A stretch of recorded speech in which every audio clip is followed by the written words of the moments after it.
तो दोस्तों, अंतर्राष्ट्रीय स्तर पर एक बहुत बड़ी खबर सामने आ रही है।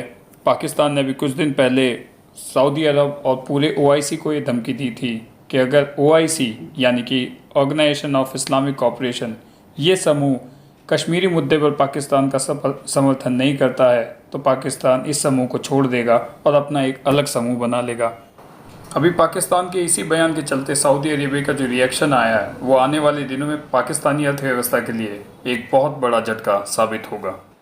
तो आइए समझते हैं कि आखिर ये सारा मसला है क्या, पाकिस्तान ने ऐसा क्या कहा जिससे सऊदी अरेबिया को ऐसा मजबूत कदम उठाना पड़ा। ये ओआईसी क्या है जिस समूह को तोड़ने की पाकिस्तान बात कर रहा है। इन सभी मुद्दों के ऊपर इस वीडियो में चर्चा करते हैं। बने रहिए आप अपने चैनल इन्फो कैप्सूल पर। तो दोस्तों, शुरुआत करते हैं ओआईसी से। ओआईसी जिसका पूरा नाम है ऑर्गेनाइजेशन ऑफ इस्लामिक कोऑपरेशन, सन 1969 में इसका जन्म हुआ था। इसमें 57 मुस्लिम बाहुल्य देशों का मिलाकर एक समूह बनाया गया और इसका हेडक्वार्टर है सऊदी अरेबिया के जिद्दा शहर में। इस समूह को बनाने का कारण था मुस्लिम लोगों के हितों की रक्षा करना, मुस्लिम को आगे बढ़ने के लिए उनके बारे में सोचना, उनके पॉलिसी बनाना। इसका नेतृत्व दो देश कर रहे हैं, सऊदी अरेबिया और संयुक्त अरब अमीरात, जिसे हम यूएई के नाम से भी जानते हैं। अभी पिछले कुछ दिनों के अंतर्राष्ट्रीय स्तर पर होने वाली गतिविधियों के कारण यह अनुमान लगाया जा रहा है कि इस समूह ओआईसी का इस साल और नहीं तो अगले साल तक बंटवारा हो ही जाएगा, जिसके कारण कई देश जैसे पाकिस्तान, टर्की और कुछ और अन्य देश ओआईसी से खुद को बाहर कर लें और अपना एक अलग ग्रुप बना। क्योंकि अभी जैसा कि मैंने आपको बताया कि ओआईसी का नेतृत्व अभी दो देश कर रहे हैं, सऊदी अरेबिया और यूएई, और दोनों के साथ ही पाकिस्तान के रिश्ते लगातार बिगड़ते ही जा रहे हैं। इसी के चलते सऊदी अरेबिया ने अभी हाल ही में ये घोषणा कर दी है कि उन्होंने जो कच्चे तेल की पेमेंट पर पाकिस्तान को थोड़ी रियायत बरती हुई थी, जिसके तहत पाकिस्तान सऊदी अरब से $3.2 बिलियन का मतलब $320 करोड़ का कच्चा तेल एक साल में खरीद सकता है और उसकी पेमेंट किस्तों में आराम से कर सकता है। अब इस रियायत को सऊदी अरब ने अभी के लिए रोक दिया है। ये पाकिस्तानी अर्थव्यवस्था को एक बहुत बड़ा झटका साबित होने वाला है। तो दोस्तों, अगस्त 2018 में पाकिस्तान के प्रधानमंत्री इमरान खान जब सत्ता में आए थे तो इनके सामने आते ही सबसे बड़ा चैलेंज था पाकिस्तान की चरमराई हुई अर्थव्यवस्था को संभालना। क्योंकि पाकिस्तान पर एक बहुत बड़ा कर्ज था तो उस समय सऊदी अरब आगे बढ़ चढ़कर पाकिस्तान की मदद करता है। उसी के चलते सऊदी अरब ने पाकिस्तान के लिए एक बहुत बड़ा पैकेज डिक्लेयर किया था, जो कि $6.2 बिलियन मतलब $620 करोड़ का पैकेज था।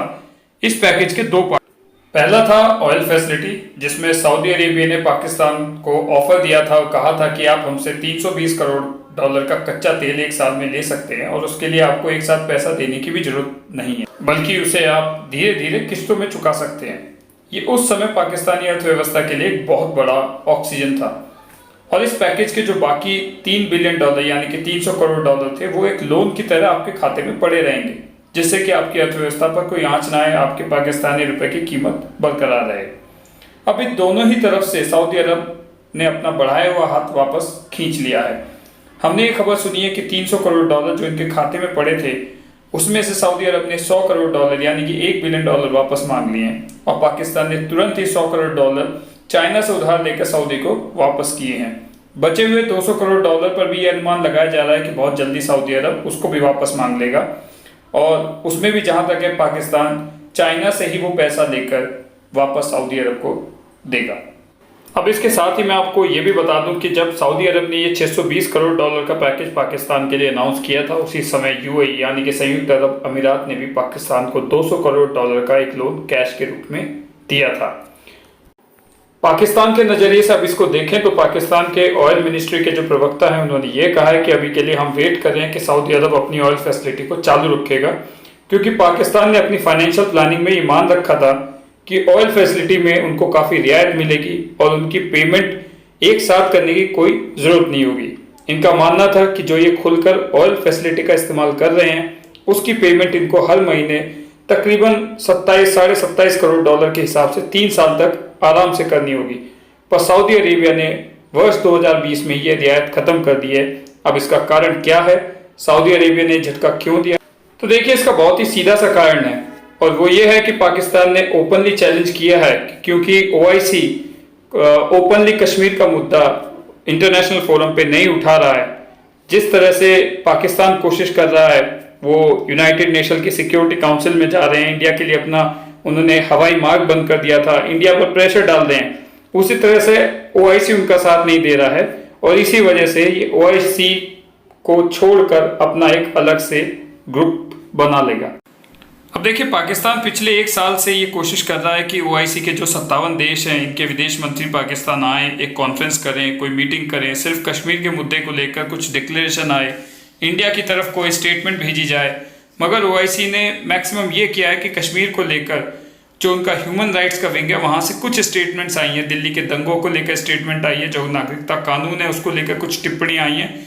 मगर इन देशों की कोई कॉन्फ्रेंस या मीटिंग कश्मीर को लेकर अभी तक नहीं हुई है, क्योंकि ओआईसी की भी प्रॉब्लम यह है कि पाकिस्तान के जो आरोप हैं कि कश्मीर में लोगों को मारा जा रहा है, ये कहीं से भी सच नहीं है। तो अब इसी बात पर पाकिस्तान फ्रस्ट्रेट हो गया और इनके विदेश मंत्री ने ये तक बोल दिया कि पाकिस्तान अलग से मुस्लिम देशों का एक ब्लॉक बना देगा अगर ओआईसी उनको सपोर्ट नहीं करेगा कश्मीर के मुद्दे को लेकर। तो पाकिस्तान की इन धमकियों के चलते सऊदी अरब ने जो पैकेज अनाउंस किया था उसको वापस लेना शुरू कर दिया है और लगता है कि बहुत ही जल्द यूनाइटेड अरब अमीरात भी यही स्टेप उठाएगा। तो अब क्या इसका मतलब यह है कि पाकिस्तान सऊदी अरेबिया से अब तेल नहीं खरीद सकता? जी बिल्कुल नहीं, क्योंकि पाकिस्तान चाहे तो इनसे तेल खरीद सकता है, पर हाँ, पहले की तरह इनको पेमेंट करने में जो ढील मिली हुई थी वो अब नहीं मिलेगी। मगर अब यहाँ पर साफ दिख रहा है कि ओआईसी समूह में इस साल नहीं तो अगले साल तक बंटवारा हो ही जाएगा। यहाँ पर कुछ देश ऐसे हैं जैसे कि ईरान, पाकिस्तान, टर्की, उसके साथ अफ्रीका के भी कुछ देश ऐसे हैं जो आजकल चाइना के कर्ज तले दबे हुए हैं। हो सकता है कि चाइना के इशारे पर वो भी ओआईसी को छोड़ दें, पर उनको ओआईसी के छोड़ने से या एक नए ग्रुप में जुड़ने से ज्यादा कुछ फर्क पड़ेगा नहीं। अब एक बड़ा सवाल यहाँ पर यह आता है कि अगर पैसों की बात की जाए तो पाकिस्तान पर क्या क्या ऑप्शन बचे हैं, क्योंकि इनका एक बहुत बड़ा सपोर्ट गल्फ देशों से जा चुका है। तो अब आज के समय पाकिस्तान पूरी तरह से डिपेंडेंट है चाइना के ऊपर। तो अब अगर हम ध्यान से देखें तो पाकिस्तान ने यहाँ जो कुछ भी करके अपनी अर्थव्यवस्था को नुकसान पहुंचाया है, उसका सिर्फ एक कारण समझ आता है और वो है कश्मीर।